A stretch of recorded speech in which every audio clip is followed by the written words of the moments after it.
Michelle, Daniel, OG OG Rose. Rose. And Daniel, what have you been thinking about today Well, in general I know I mentioned for all of time? What yeah, have you yeah, been all the contemplating time, for all of all time? the time. Right, right, right. Well, I know I was mentioning a phrase I was thinking about. Yeah, because Reverend Vanderclay and Luke, they were talking about kind of sociology, stuff we know, liberalism, technology, and all the major. I thought Vanderclay's video today was kind of really gathering a lot in one place. It was really good. And he was talking Mhm, about Berger and all those people who are central for our thinking and belonging again. I mhm, think a lot of those tensions is like where belonging again, that's the explanation that then part two is addressing, working toward addressing. And the phrase I guess I was thinking about is almost kind of a way to sort of perhaps orbit or just kind of think about a lot of the tensions. Um, and I'll just say generally the political tensions, Benedict option, stay in civilization, leave, return to mhm, orthodoxy, conservative, liberal. I'm just saying, we can obviously explain all of those, but I think most people are pretty familiar with just the general political tensions of our moment mhm, between community, nation, state, government, technology, and a kind of phrase that I just wanted to kind of that I was thinking about is the grasping of a people and how what a civilization. Another way I thought about the phrase is grasping of a civilization or grasping as civilization. And by civilization, I also kind of could be thinking civilized. And what I mean is that how a civilization is itself is very much shaped by how it grasps reality, like how it makes reality intelligible to it. And the word grasping is interesting because it could mean hold, it could mean trying to hold, it could be physical, it could be mental. Like grasping is a very kind of open ended word. I like the phrase, I guess I am thinking the phrase grasping of a people is because it's suggesting like what makes a community, what makes a successful community. It could be an estuary group, it could be voicecraft, is also tied to a certain shared way of grasping reality.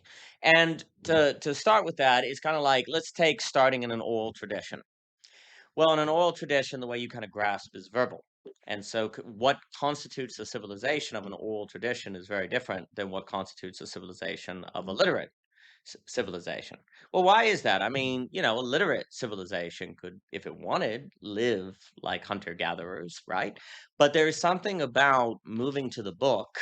And then, of course, the technology of which affords the book that all seems to have something more sedentary to it, right? And meat have to be put on these bones. But the idea is that in oral tradition, you grasp reality not through writing or reading, but through oration.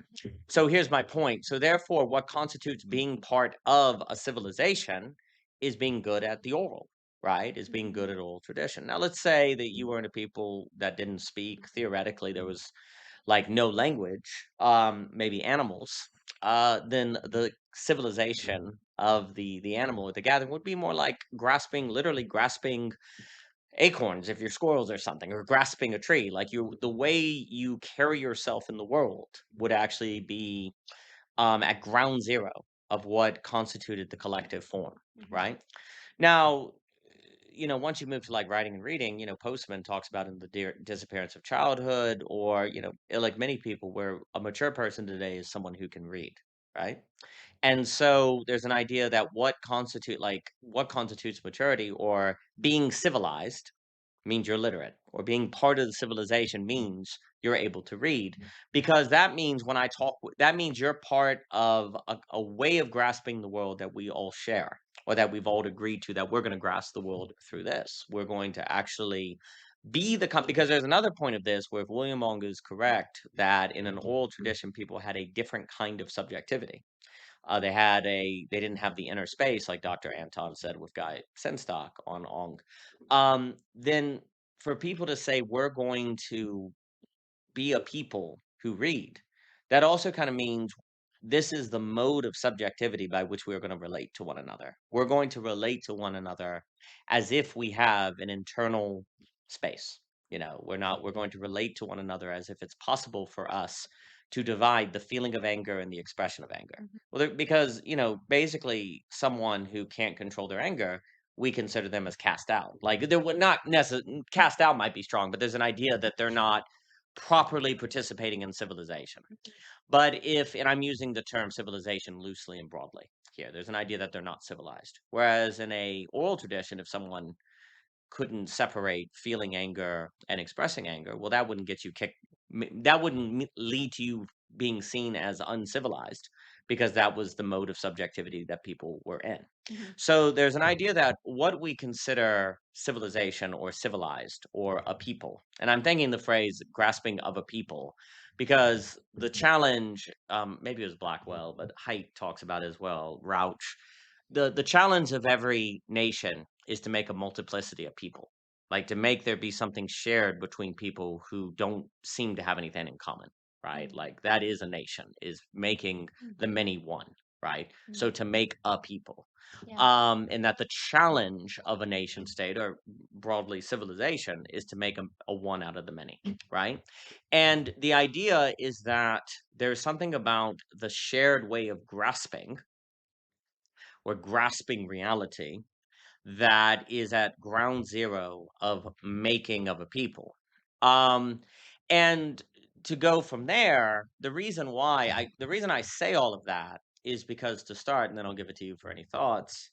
There's a lot of talk about like what Vanderklay was getting at, and we talk about a lot. Like so, after the loss of givens, then everything in your experience is a choice, right? Like you choose it. It's not given to you, right? So you grasp reality as pure freedom, no determinations, right? So what's constituted of your civilization is a grasping of reality as pure autonomy, pure self-expression, right? And if that form of grasping reality is insufficient, then to make a people, you're going to need a new way of grasping reality, right?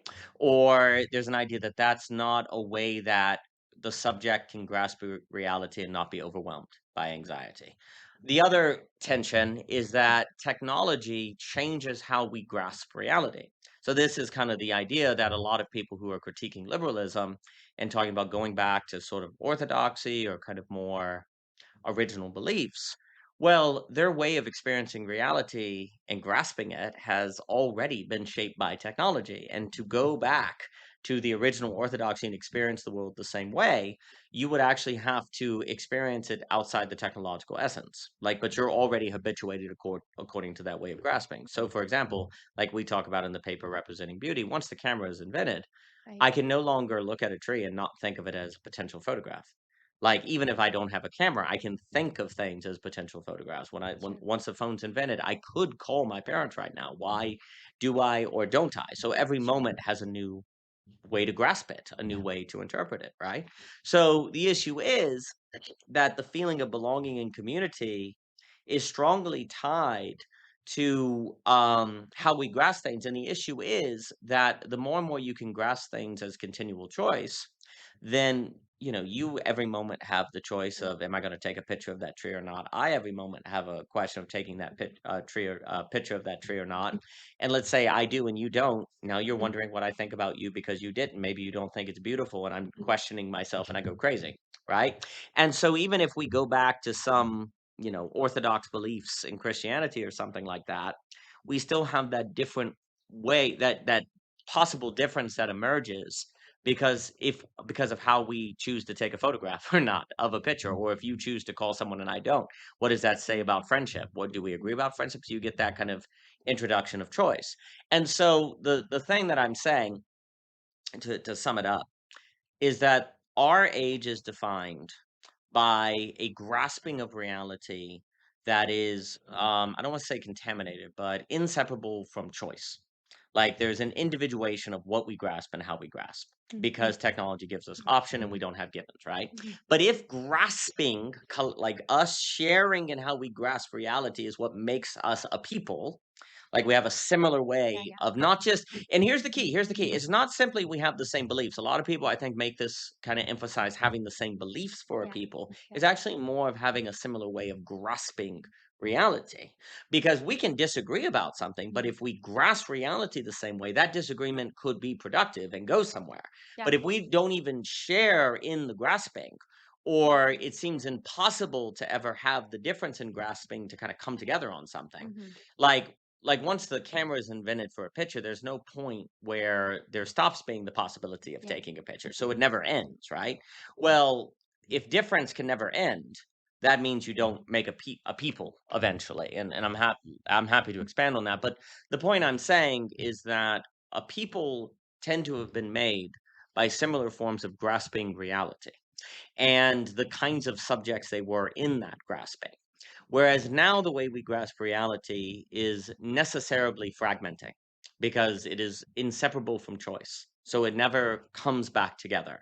And the reason why that's kind of important to emphasize is because what that would mean, so this is all to say this, what that would mean is at the root of our political, economic, communal, sociological problem is not a set of beliefs. We need everyone to have these beliefs versus not. It's not really about capitalism or communism. It's not really about institutions or non institutions because whatever, and I'm not saying those things don't matter, but what I'm saying is no matter what structures you set up, if you don't deal or address the matter of grasping, Mm. how reality is grasped, you won't make a people. It will eventually fall apart because they won't be sharing in a formation of subjectivity or a way of grasping the world intelligibly where they can feel like there are people together versus more isolated. So I'll throw it at you on any thoughts. Yeah, that was all very good. A couple questions came to my mind. And the first one is why the term grasping? Um, to me, I mean, if I were to try to answer my own question, it made me think about the idea of it being like an act of both holding and not holding. Yeah. It's like reaching, and that's the funny with the wordplay of reaching. Reaching, it means you also approach it and you arrive in a sense, right? Like Mhm. you've reached it, but you're reaching. It's the same word for the both. Yes. So similar with grasping a little bit, Yep. like, oh, I grasped that, but Yes. we say that metaphorically, but like it means we understood it to some degree, and that's why grasping does seem to have something to do with what you think or believe, but it's more than just a set of principles or Yes. beliefs. Yes. It is a more about like the mode Yes. or like how those manifest in a type of grasping or action or Yes. orientation or something like Yes. that. Yes.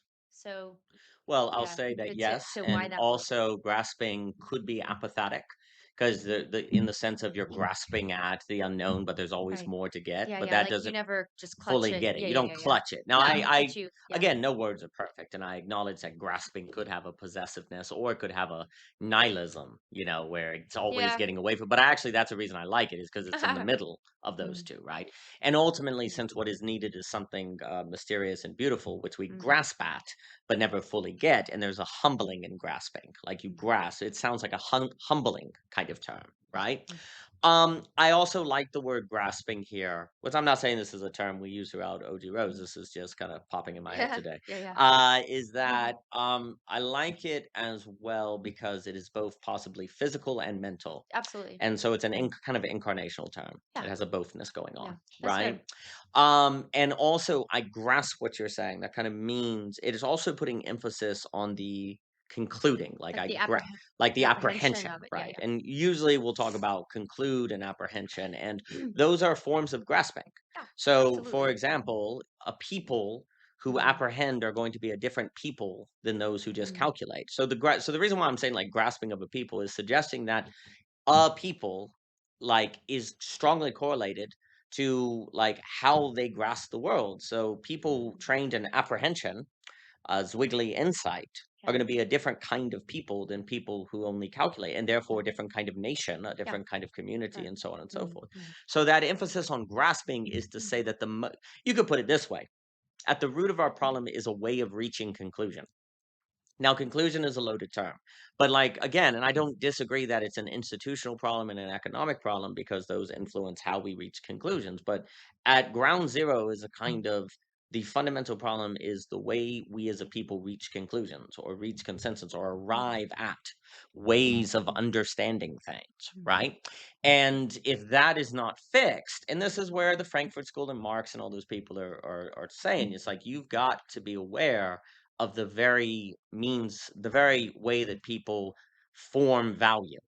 And that goes to Bowen's. He was just recently had a piece called "Every Revolution is a Value Revolution," and that's definitely, I think, the case, especially once you connect value and virtue and Mhm. Aristotle and all that together in the value form. Mhm. And if beauty is value, good, truth, then the way that we have value formulate to Mhm. us Mhm. determines what kind of people we are. Mhm. And then, of course, the question is that a material condition or an ideal condition? And of course, I think it's a medium condition which incubates both. But let me give it to you. So not material, not ideal, but medium. Yeah, like TV, medium is Yeah, the yeah, yeah, message, yeah, McLuhan on it, yeah, social coordination yeah. Mhm. mechanism. Mhm. Yeah, that's all very good. My other question from what you were talking about is, um, you said something about the phone, phone, the photo, the camera, um, can take photos now. So like, there's no way to relate to reality, but with that possibility, Yeah, which impacts people, how people grasp. yeah, Um, but you said something about that because it's infinite, then there may like that may undermine even the possibility of a- m- forming a people. Like, is there hope? Because like yeah, yeah, yeah, yeah. in a sense, the technological essence in particular, Hmm. because it's so much in the business of Powerful. Yeah, what's so powerful, and it's also in the media. It's in the yeah, business of medium, yes, yeah, yeah, all of that yes, stuff. So, yes. like, is there hope because that's rampant and only growing or ubiquitous? So, Well, like, I guess does the it like how do you? Is there still? I mean, I guess I would say again to answer my own yes, of question. course, Yes, I there is understand. because you could still reorient Yes, your yes, grasping, but these things exist, and you're kind of talking about it like, well, we can't escape that reality of that now conditioning our subjectivity here. subjectivity. Yes. So, like, can you have still have a grasping of a people? Well, you're not going to get there's a kind of suggestion in the air online where people are like, if we could just get away from technology, everything would be good. But you see And you're saying like, well, you can't because it's still in your head that you yes, could, like yes. that's out there. Yes, because Mm. even if you go somewhere where there's no technology, you've chosen that. Right. And so then that alone changes the meaning of your decision. It's Yeah. not where you're just responding to your determinations and rising to the occasion. You've now chosen to leave technology Right. behind. So it's a chosen given, right? And that's not the same as a given, right? And also I think like I do think now I even though I just said that, that is a valid option if Sure. you're serious, like the Amish. But most of the people online who are talking about the negativities of technology, there is kind of a suggestion that if we went back to more conservative fundamentalist views of reality, that would deal with many of our mental health crises, our Yeah. political problems, and economics. But the issue is that let's say we're talking the conservative Christian in 1930. Yeah. Their mode of subjectivity with that belief set, which I'll just call belief set Y, if someone in 2026 went to belief set Y and even went to the exact same house size, Yeah. job, family structure, whatever, they are going to still be different because they will have the subjectivity shaped by technology. Where the person in 1946 or whatever, they would have the same set of beliefs but not be so shaped by technology. Yeah. Like your way of experiencing the world Yep. has been um changed in its towardness by Yeah. technology. So the idea is that if in like 1936 they had beliefs Y, Yeah. okay, so there's kind of this notion of, let's say in 2026, you got back to belief wise. Yeah. Well, in back then, Yeah. when they had belief Y, they didn't have the Mm-mm. technological No. horizon. And the point Not the way is we do not today. that we do No. today. So the idea is that the absence of that technological horizon was actually a key dimension of Yes. what made a Made people, Yeah. what made the Made those people. beliefs what they were though too. Yes, and And made a those people. beliefs, but you could kind of argue that those beliefs, perhaps their effectiveness was actually thanks to there not being a fragmenting technological horizon where Yeah. everything is a choice you could be making at all seconds, Yeah. right? Yeah. And so you to emphasize the beliefs is easily a mistake. Yeah. However, that doesn't mean belief set Y would not be better in 2026. Maybe they would be, but often the conversation is as if you would address the entire problem simply to regain Yeah. belief No. said why. Yeah. 1000%. 1000%. I mean, I think you witnessed this too, where there can be, like, let's just say certain communities might govern how people use technology with certain, like, policies per se or something like that. But it doesn't necessarily change the underlying relationship to said technologies. Exactly. That's right. And so there's always a question mark a little bit, like, you might have, for you, you may understand how your beliefs relate to that technology, but for somebody who has that same belief, it's not certain that that necessarily means, I mean, maybe the main stuff, yeah, would mean the same thing, but in terms of like those micro moments of how they relate to that technology, it's not clear. Correct. It's not clear. That's correct. And so, like you're saying, it can't, like, yeah, I think it kind of goes to some of the stuff we've talked about in the past about like self-evident. How self-evident is it, right? Yes. I Yes. think there's a lot of times where people just assume because it's simpler, and it's hard to think about this stuff because it's like, well, what do we do, right? Like, how do you have some sense of givenness or unity or whatever if you can't, if these things aren't just self-evident? Because people will say, well, if you do have that belief set up, it just will mean that, obviously, right? But Hmm.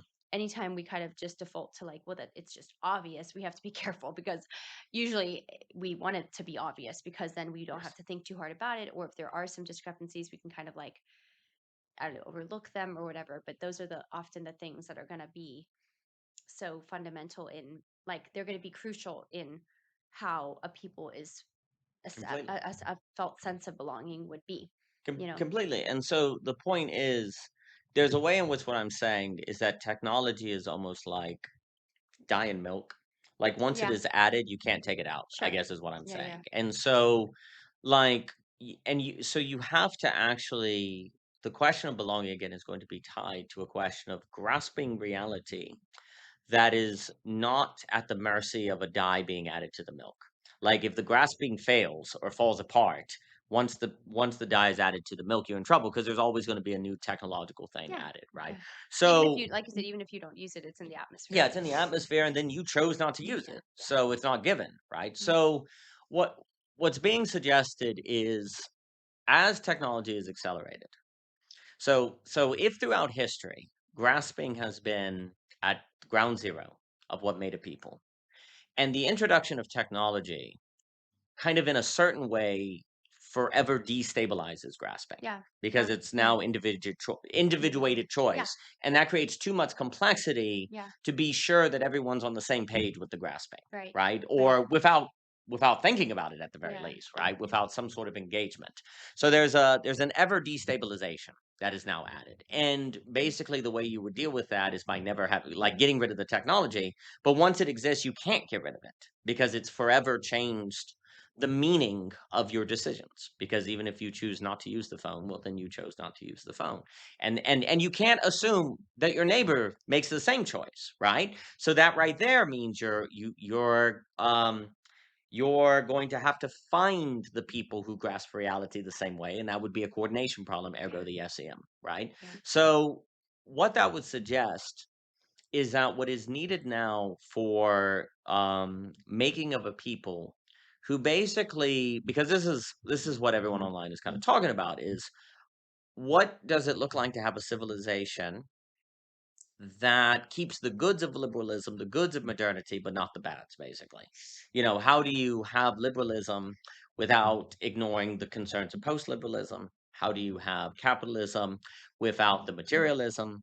How do you have, the all of the conveniences that we have in the world today without losing our soul? That's kind of what we're talking about. Well, it's going to be tied to a way of grasping, because one of the reasons we lose our soul is because we lose our communities, we lose our bonds, our friendships, and therefore any potential for beauty and stuff like that, right? So, what I want to suggest is that uh, we have to think. So, we got to think about like how we are grasping reality, or how we're grasping our worldviews on the social coordination mechanism, or let's say on the TLC, like the actual practice that is going on. Because I think the more you own that practice, which I think is actually gesturing toward how people need to grasp reality to become a people, then I think the more you'll own it, the more you'll get good at it, and so on and so forth. And that will actually be the kind of mode of subjectivity that will be able to better address the moment. Can you say that, articulate it one more time? Like what mode of subject, what mode? Like I think there is already what we're seeing online, and I think it's been around for a very long time. What I have in mind, and it's basically what I mean by theology, but in a term, neo-reading that we talk about with what's a judge to do on like the Supreme Court and the different justices with the Constitution. But and I think it's what we do when we get a new interpretation of a holy text that is Sure. imported from the top. Um, that like really owning that way of grasping reality is going to actually, I think, increase the likelihood that a people like get good at it and therefore can make a people like and make communities because everyone's going to be they're all going to share the way of grasping their beliefs and therefore be on the same page and therefore form themselves as subjects in a similar way and thus make a community that actually feels like a community versus kind of constant misunderstanding and disagreement. Does that make sense? So what is it specifically? I mean, I'm thinking like this mode of, doing the philosophical. Yep, yep, yep, But yep. what was the art? What was the wording? Well, I think it is actually the term for good, philosophy, Good philosophy, of yeah, course. good philosophy, not bad for Hume, because the other thing when you talk about grasping is you're talking about hermeneutics, like how to Yeah. interpret, right? Hmm.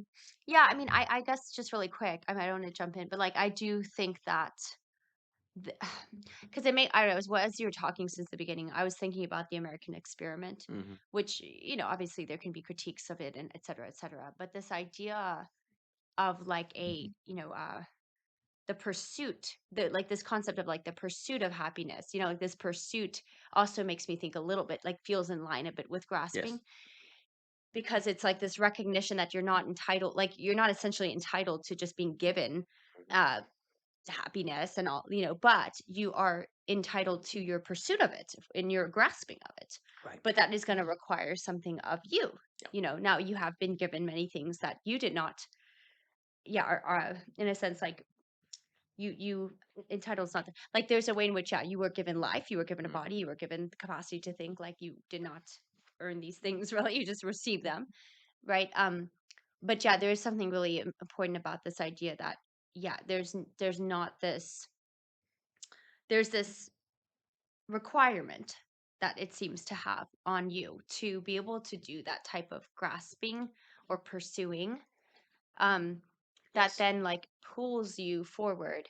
And I think like I do think that like a in the very desire to find a sense of upheaval, we sometimes end up just looking for like the perfect community kind of mhm, thing. Like where just all the people going to be that have this thing yeah, already. yes.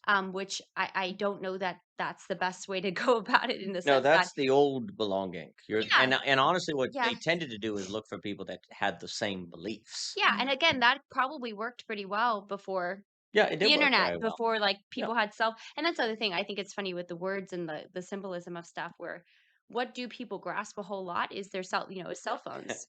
And so it's like, that's why I did this recording a long time ago on Spotify called like uh the screen religion or something like Yeah, that. I mean, people have written about it probably way more extensively, but just this concept of like what is symbolically happening with our physiological orientation towards some sort of device that you hold that orients your day and such. Really, like it's we talked about it yes, too where that technology can open up portals suddenly, yes, and it's like yes, there's this weird, like I was listening to the kids and I will sometimes listen to documentaries about different things, but like even game development. And so it's like, oh, this guy made a game in a game jam, and then some publisher tweeted about his game, and then that like set off everything for him. Like it, it was Devolver who tweeted some question to him about it, and he's like, it's pretty wild that just this tweet like led to the rest of his, yeah, like the rest is history kind of concept with some of the success he's had with some of the games he's made since. Anyway, the point of the matter is like, yeah, that is wild. And it kind of reminds me of these sort of like wild divine or demonic interventions or yes, interventions. I mean, we allow them too, but yeah, so I'm just saying that there's something about this idea that this grasping what is in your hands, like mhm, what's physically in your hands more predominantly these days, which may also give you like a better sense of like, oh, how do I yeah, grasp yeah, what type exactly. of a grasping do I do? Yes, And that's important not as a I mean, yeah, That's right. you could get like all critical of yourself, but really it's just to take an honest look at yourself of like what do you grasp a lot, and then how does that translate into the type of grasping you actually want to do and Yes. feel actually the I want to say the best in, not just as about like just optimizing your feelings, but the sense of the point is to have a people is all about belonging. It's all about feeling a Yes. sense of belonging, or Yes. feeling a sense of like, yeah, this is where I'm meant to be. There's a there's like a just a I don't know, for lack of a better word, like just a like it's a relief and a Yes. satisfaction and Yes. a Yes. that you get from that. I was just looking at Yes. little caterpillars in a nest today, and I was just like, they just be up there floating in their little nest in a tree, like just all up there. I'm like, what are they thinking? They're just like, we're home, we're happy, we're breezy. I don't know, just random thoughts of Michelle, but like it's just a sense of like, I bet those caterpillars feel a sense of belonging up Oh there, yeah, just definitely. just Definitely. hanging out in the sun and the breeze and the trees and all their little family caterpillars. So, anyways, Yes. Yes. That's but yeah, there's that why why are we even talking about a yeah. grasping of a people is because we do, even if we would fight it or be nihilistic about it or whatever, we do all deeply have that desire to have belonging or to feel that sense of relief and I've got your back and I've got my back and you've got my back and you know what I mean. And I do think really quick, I do though think I not ironic, well we say this term a lot ironically like our first book we wrote, Yeah. but there is something that I do think is uniquely important. And this again kind of makes me think of the American experiment and like this really kind of rugged individualism, which then people question is like, is there even such a thing as individualism? Obviously, we're constantly in a nexus of our own lineage and Yes. the people around us, the environment, the collective consciousness, etc. But there is something that seems very crucial in our moment to be able to get very sure in yourself about that your own cultivation of your grasping, Yes. which is going to mean having your own back. I don't mean that in a like cynical bitter way. I mean a lot of people do that, but I don't know, that doesn't usually last very long because we get bitter, Mhm. they get kind of like enclosed and then it's hunched over, not solid, secure, like vital, you know what I Mhm. mean. So what I'm trying to say is like having your own back just simply to me means being able to come into certain spaces and communities and be able to bring the thing that you're hoping to find essentially, and then also to witness what is there and not just dismiss it automatically as not the right grasping, but to see it as a process of maybe being able to envelop that, not like in a just let's subsume it, but more like being incorporated. Let's think about it that way, weaving, right? Like weaving it into the process of the grasping. Yes. And a lot of it is also just a humble realization that people are going through a lot sometimes. Yes. People just have a lot they're dealing with and they're just humans. And like a little bit, kindness goes a Mhm. whole long way. Conversation, just attention, those things go a long way in terms of like being able to form a sense of community with people or a people with people uh that you might be grasping for, but then Yes. also that, is a type of grasping you're going to be doing together that then actually does form the sense of that community. So Yes. I'll send it back your way. Yes. Yeah. I think first I like the term grasping because I think there's a suggestion that it's tied not just your mind but your body. So what are you grasping? That's a part of 1000%. Because how you're grasping. yeah, and a really, really quick point. I mean, and like the given we can all be pretty dang sure about is like our bodies, right? Again, like I said, Yes. you didn't, it's not something you asked for, it's not something you earned, but you were given a body, you were given a mind, and you were given existence, consciousness, etc. So yeah, but I'll send it back your Yeah. way. So Yeah, grasping I think it would make you ask the question of the situatedness and conditioning of your body because that's yeah, going to yeah. impact your grasping. And that's kind of interesting too. It's sort of a strange abstract contemplation, but it's like, what are the things within a day or week or something, if you were just to keep a little track on it? This is where quantification can help you in Yes. terms of assess, like it's dialectical with quality, right? Of like, what are the things my hand chooses to hold or Yes. grasp or Yes. clutch? What are those things? Because Yes. they would be pretty informative for you on Mhm. terms of how am I cultivating myself? How am Yes. I? Yes. So send it back your way. Yes, absolutely. So I think that all follows. I think, yeah, I think that feeling of I'm just hanging out as a caterpillar, that is what people long for with belonging. uh, That feeling, they look for going through their day and it having a kind of flow, not just bumping up against difference constantly. Like yeah. most people feel like they're constantly in potholes, repressing, Mm, socializing, and so this feeling of mm. belonging is like finally I'm around people who I know they're not gonna question how I raise my kids. They're not gonna question, Mm, what I think, who we should forgive, who we shouldn't forgive, like my dynamics of work and rest. They're not gonna question those exactly. things Yeah. because we're all on the same page. So Yeah. reality just feels to flow, It's and oceanic. like you don't have, yeah, oceanic Yeah. and Freud, and it Hmm. it feels like we don't have to explain ourselves constantly. Yeah. And a lot of the hunger for community is a hunger. When people say they want relationships and hunger, what they mean, in my opinion, is that phenomenology. They Mm, don't merely they may sound like they're saying they just want to have people to see every Wednesday at 5 or something like that. But really what they want is the idea of I want to have relationships or spaces I go into with others that are oceanic that versus just consummate like fracturing. Now, critically, that doesn't mean you go into spaces where there's never problems. But when there are problems, you have the same way of thinking about the problems. Like, versus we hit problems with other people and they don't even have mm, the same interpretation of it being a problem or how to address it. And then we have to have 500 meetings on how to even address the problem. And so you just get existentially tired, right? yeah. So I think that kind of feeling of fluency, you could say, Yeah. is what people are looking for. And Mm, basically, for a lot of history, fluency kind of corresponded with shared belief. People share these beliefs, but the argument I'm suggesting is that technology has unveiled to us, although it seems like what created fluency was shared belief, mm, actually it was modes of grasping the entire time that those shared beliefs simply correlated with, but did not necessarily cause.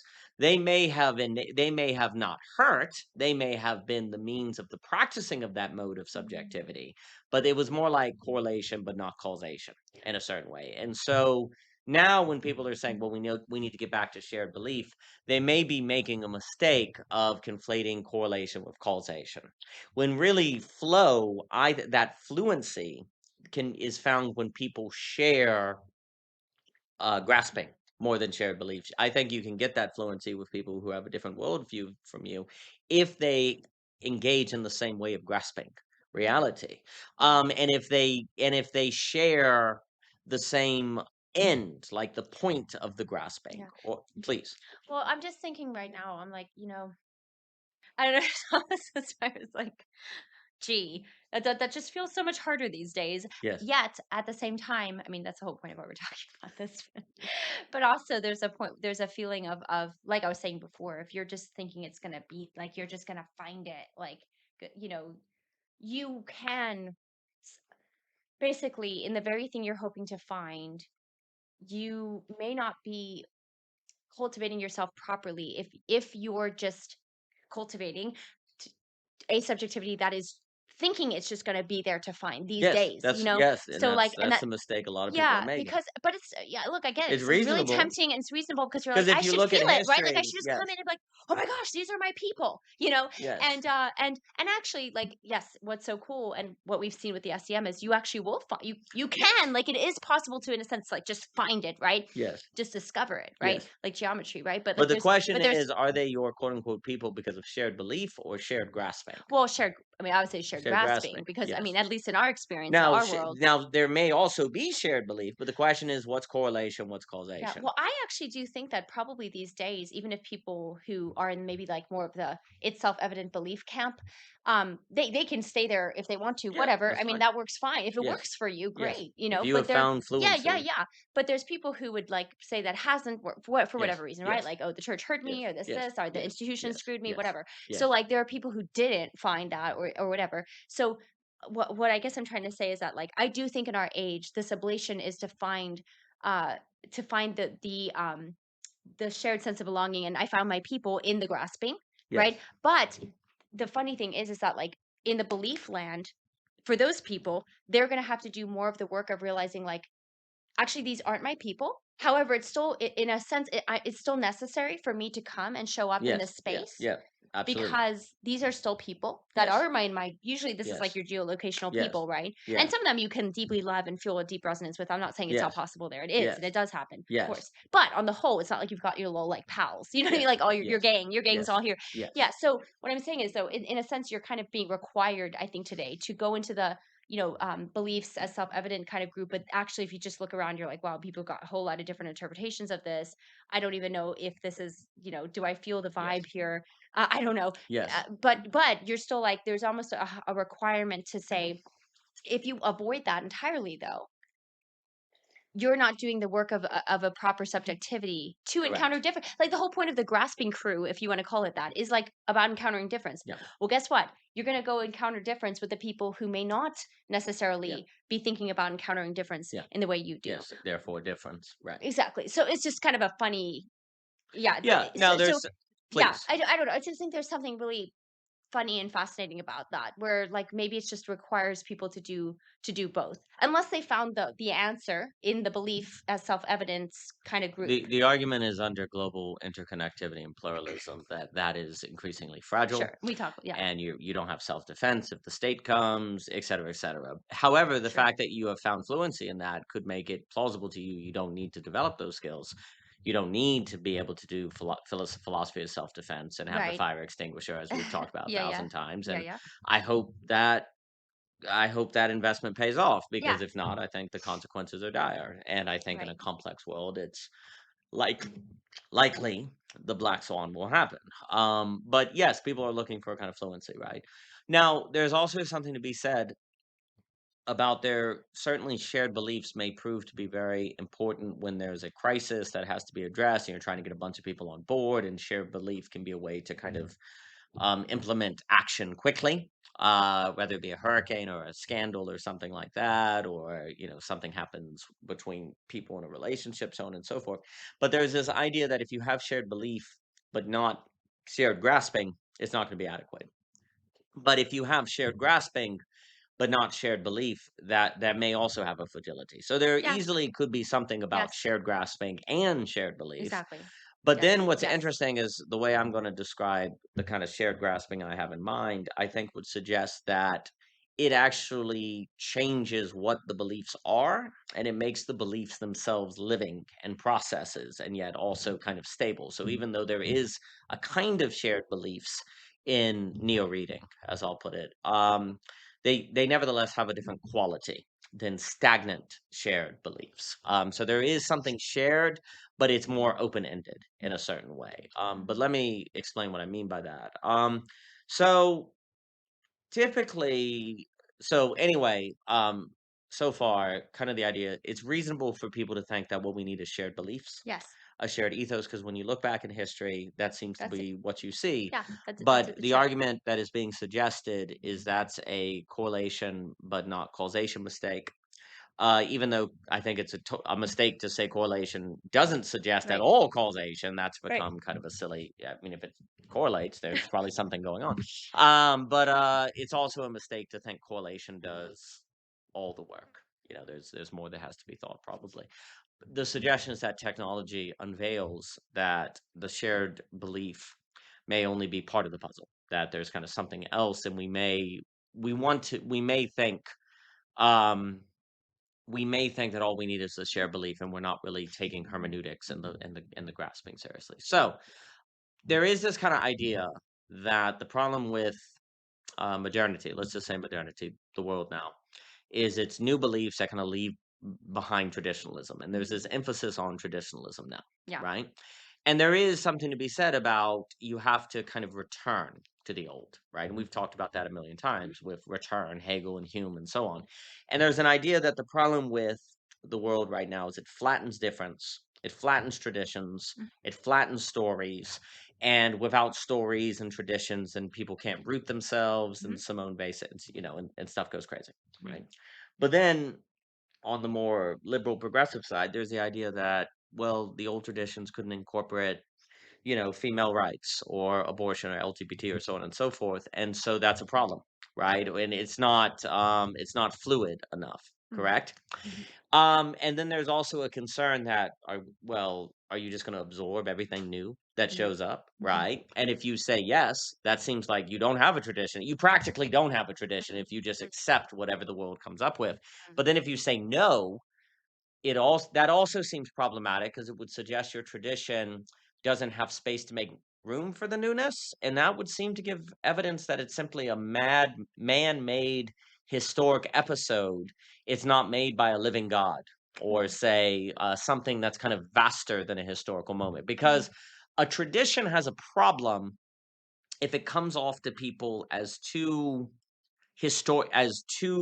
situated in a historic moment. If it doesn't feel like it's participating in something cosmic or larger, then it gets fragile and feels more man-made, not divine or archetypical, or participating in something big. So you have a problem there, please.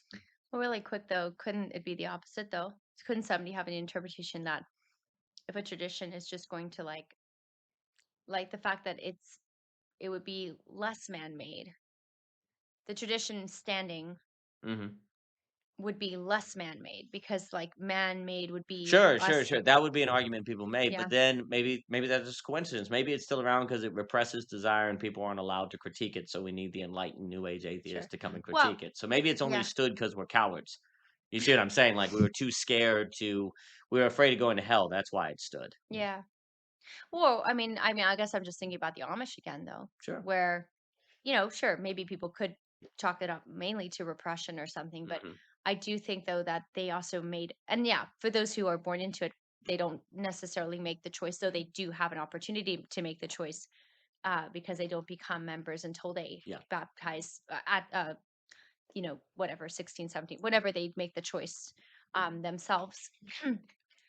But like they take that hit of not like being fluid with modernity or whatever Right. because they want to preserve a community. Like Yeah.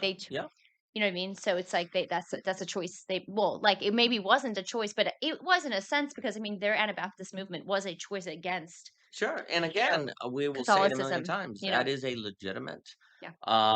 communal structure Hmm. as long as you're serious. As long Hmm. as, and they're serious. They're not doing technology. You just can't halfway it in certain regards. And of course, you have to have the trade-off of not having a standing army, which means when the drones come, you're dead. Hmm. And you have to make those decisions. And furthermore, when we posit the possibility of a new address, the question is that the only way?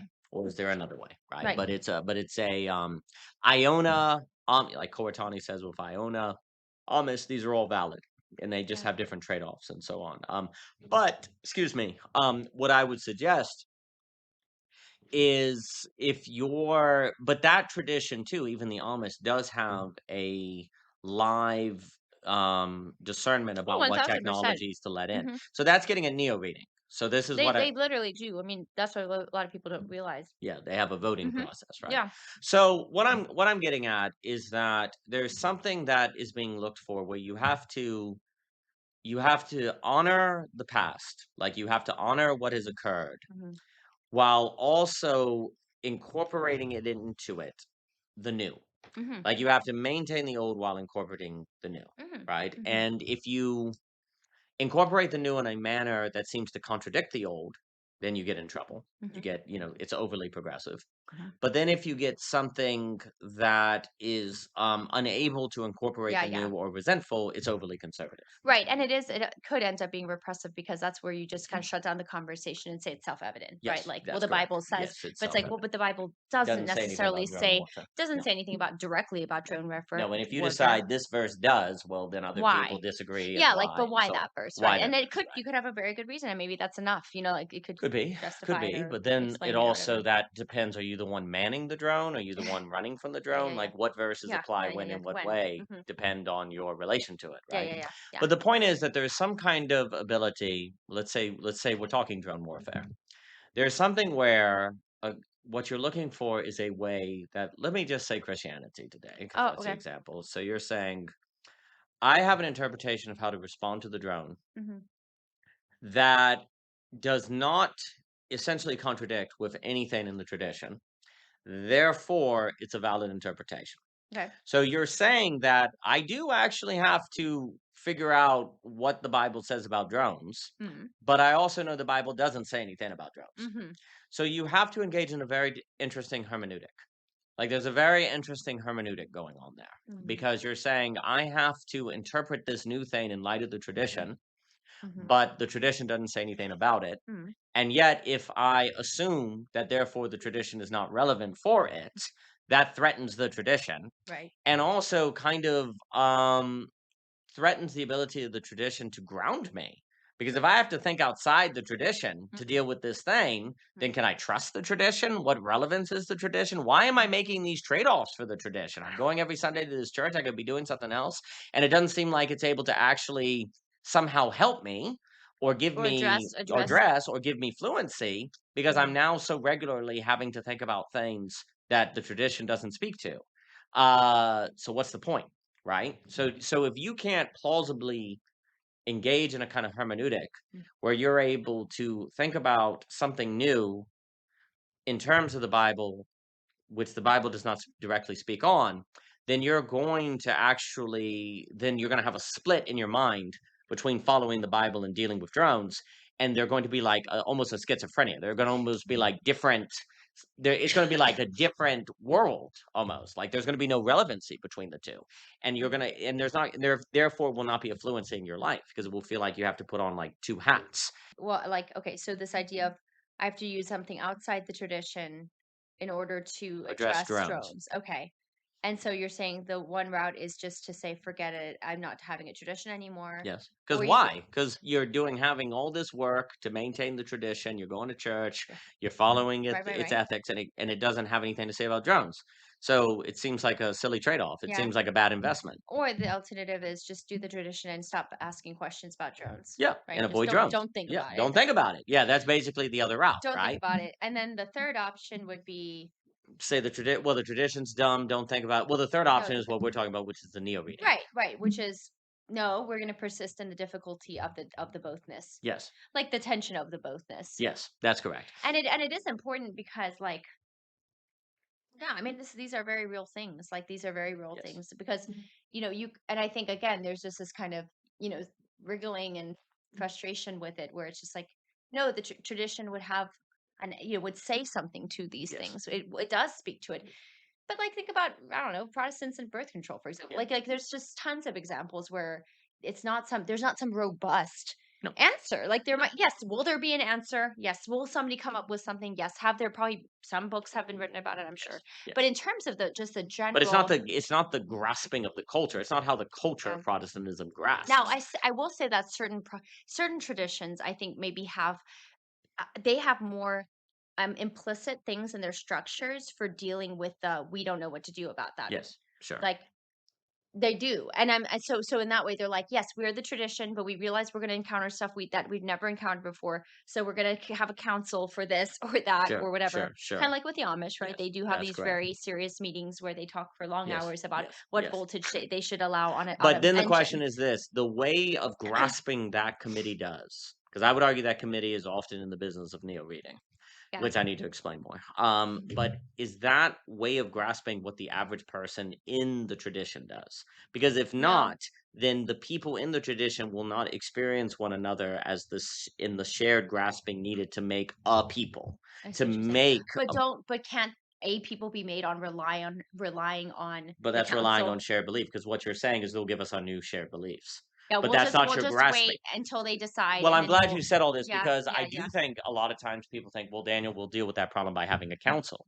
But the problem is, even if the people in the council themselves are engaged in the hermeneutics of neo reading, the people outside the council who receive their conclusions, practically for them, they're still bound by shared belief. They're still because Yes, you're yes, giving yes. them the new shared Oh, belief. yeah. But the whole point is that it's a mistake to think it's the shared belief that is doing the work of creating fluency and belonging. It is the grasping, the hermeneutic, the Mm. way of understanding itself which is doing it. So you Yes, yes. can't have a council of people that do it and that be the work of getting everyone part of the tradition, that hermeneutic. They themselves must develop it.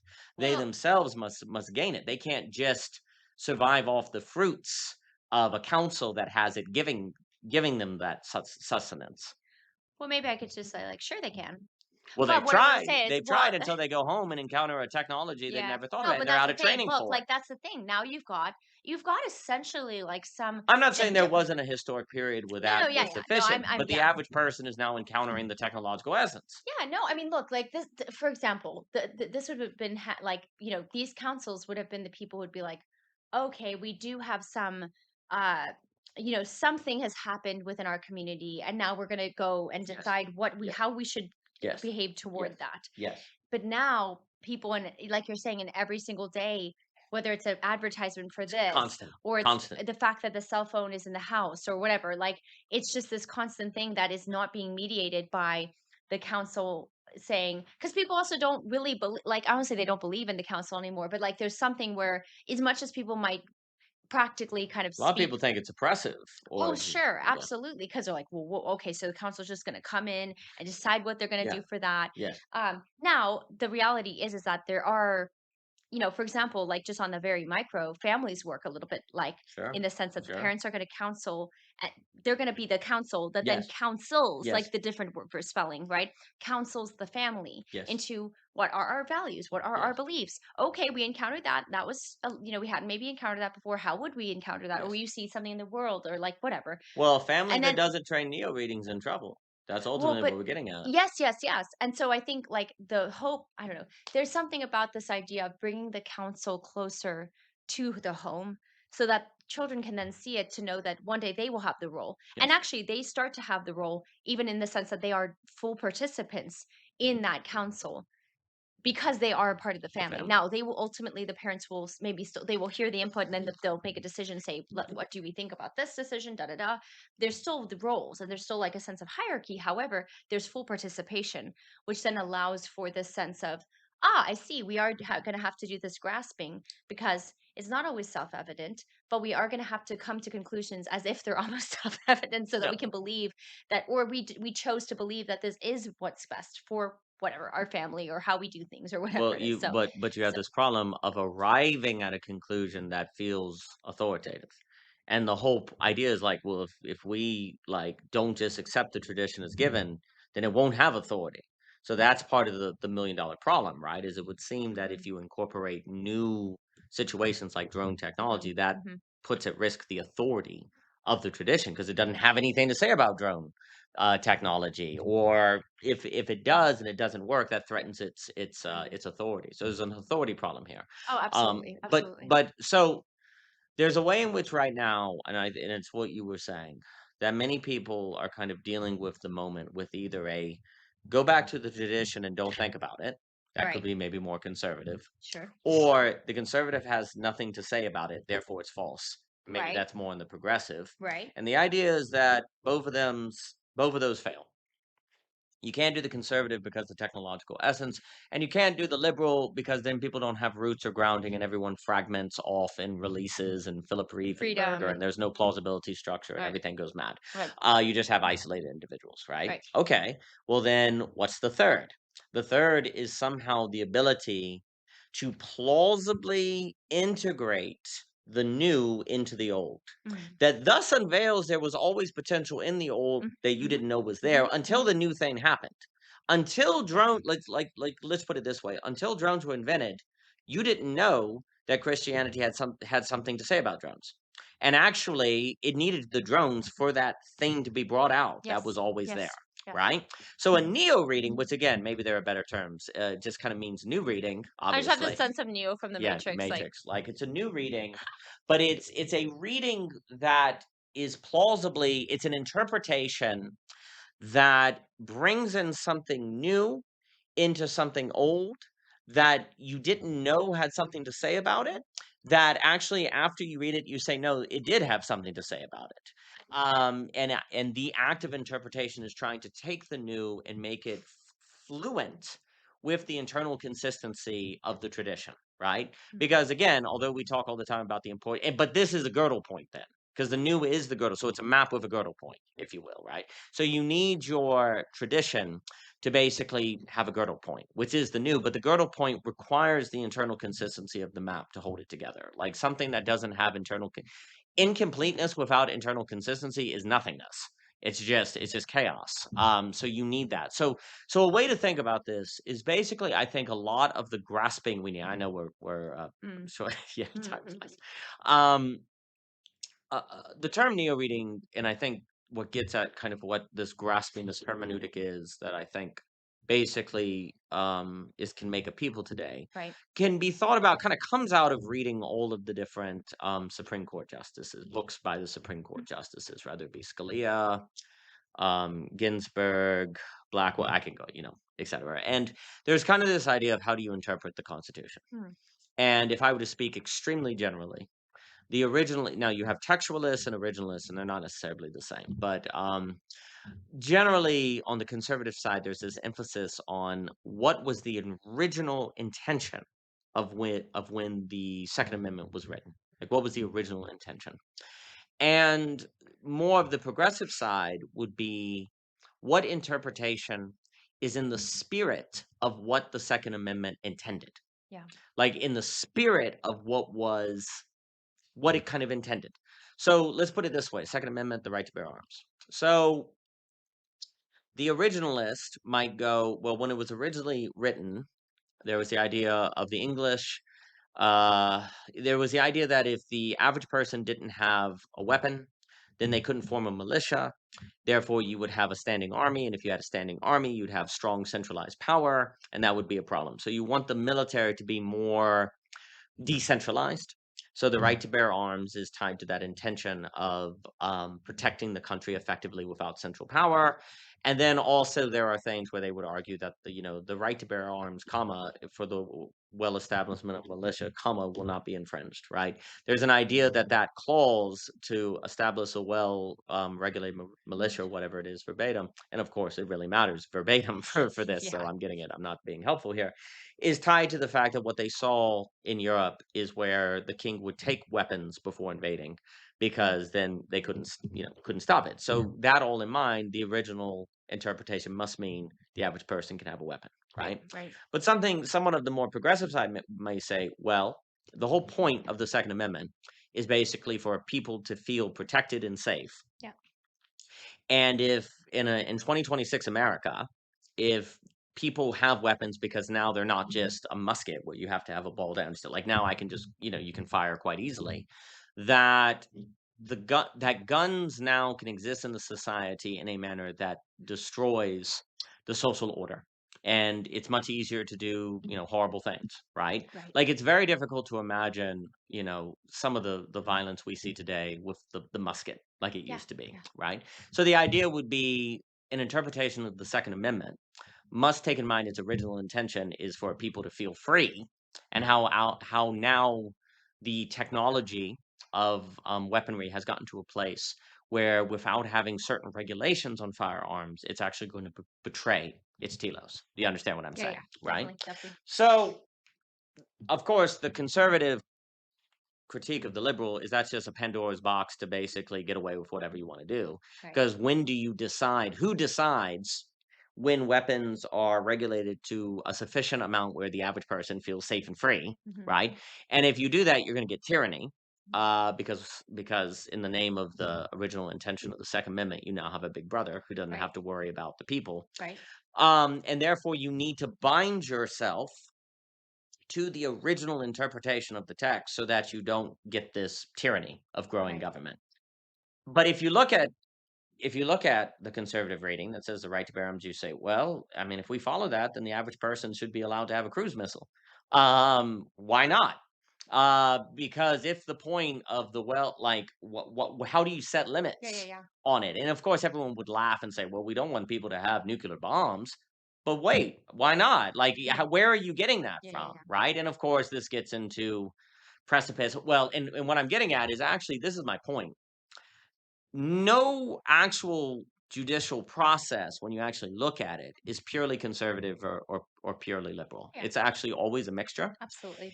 But then the question is, how is it a mixture? Yeah. And what ends up happening is stare decisis. You have all these other Supreme Court cases that have been ruled that they're looking at in the courts to actually then decide what would be a limit on the right to bear arms, such as you can't have a cruise missile, that nevertheless would not be going too far. And how do you decide what is too far, and so on and so forth? So you have this entire precipice, this entire network of laws and rulings that are taken into consideration to kind of weigh what will honor the original intention of the text, which you could say another point was to avoid tyranny. but then also honoring the fact that we don't want the average person to have a cruise missile, Right. right? And of course, maybe some people would say, well, I would like the average person to have a cruise missile because that's maybe the only way we're going to stop drones. I mean, drones is going to really open this question up big Mm. time.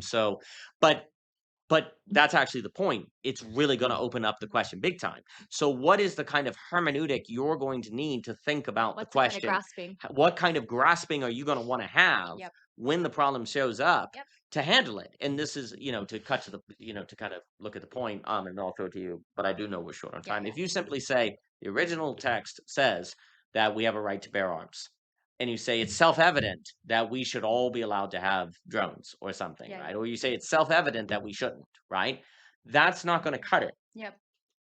You're going to have a kind of paying attention to how the technology is used, what is the Yep. kind of zeitgeist, and yet, nevertheless, if you undermine the Second Amendment totally, then you might undermine the entire Constitution, and maybe that means drones are now just going to violate all of your constitutional rights because there is no Constitution to give you rights. You see, like if you mismanage the Second Amendment, you could actually gut out the authority of the entire Constitution that you kind of need to put limits on what they can use drones and Palantir against you for, because you have constitutional rights, right?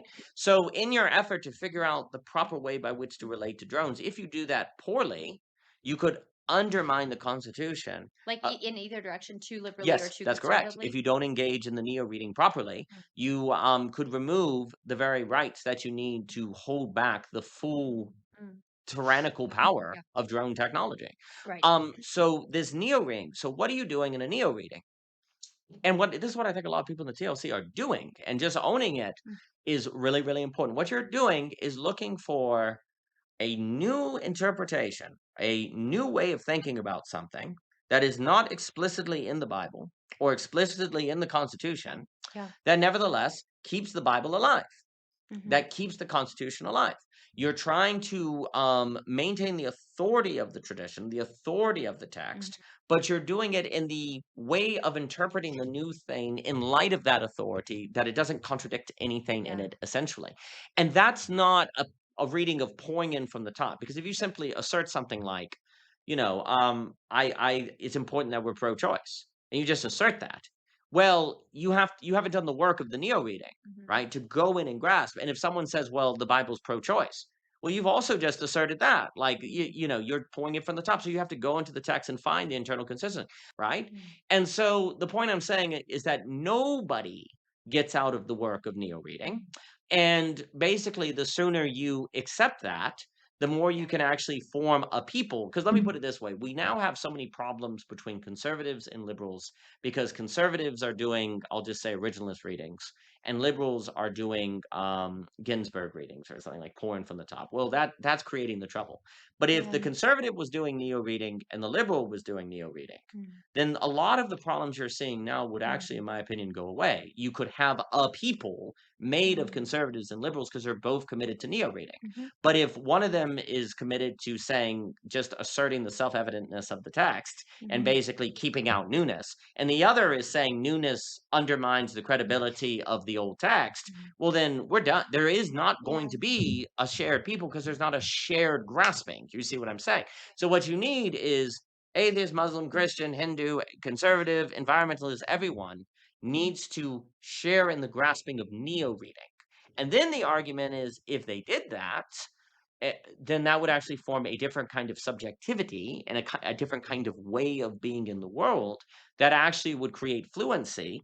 That is also the only way forward after technology has fragmented our being according to its Right. horizon in the way that we described earlier. So, a commitment to neo reading, which then, of course, neo reading, I do think, is what philosophy does. Like philosophy and theology are basically neo reading, though Yeah. when they're in the practice of what they're supposed to be. And that is another reason why it seems like all these spaces online are just constantly doing philosophy, but actually what they're constantly doing is neo reading. Yeah. Like they're constantly trying to incorporate the new in light of the old, that takes the new seriously, but also takes the authority of the old seriously. Yeah. Yeah. And that has to be a continual loop, a continual process, a continual conversation. And that, because that is at the heart of what philosophy is, in my opinion, and what theology is, therefore the conversations all have a theological and philosophical character. But what they are at their very core is the grasping of neo-reading that is, in my opinion, the only way to be the grasping of a people today that is not regressive or progressive in a way that is ignoring the past. Yeah. Well, just really quick. I mean, that was all brilliant, and I know we're wrapping up, but I just yes to everything you said. And I mean, I think the reason why people do fall into the it's self-evident one yeah it's self-evident the Bible is for pro-life, it's self-evident the Bible's not for pro-life, like Yes, people feel, I mean, people feel this stuff to their core, like to the point where you absolutely. hear it and you're like, no, you know what I mean, like there's this kind of No, but that's what I'm no, saying. It like makes their subjectivity. Your it's scary, hermeneutic it's scary. makes your subjectivity.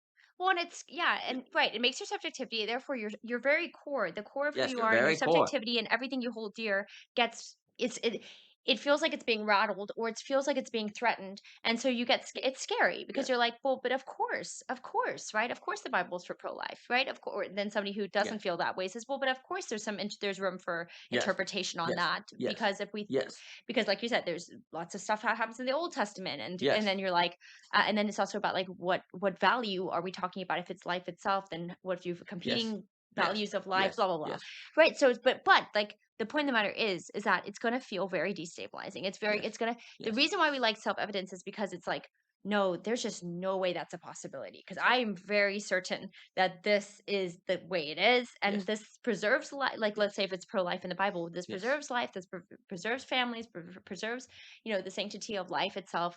You feel very so certain about that that it's scary to consider having a conversation that yes. is literally a conversation, not a debate, not an Mhm. argument, not trying to convince anybody, but just Yes, literally having a conversation about such a topic. yes, But that's why like neo reading requires, like I was saying before, yes, right, having your own back, this kind of vitality, stability, agility, where you're not like where you're not afraid yes, and scared and shield and let's just do the debate. yes, It's like you have to be able to be okay within you. Like I know we talk about this in other places too. You have great stuff with Seth and Aspasia on this.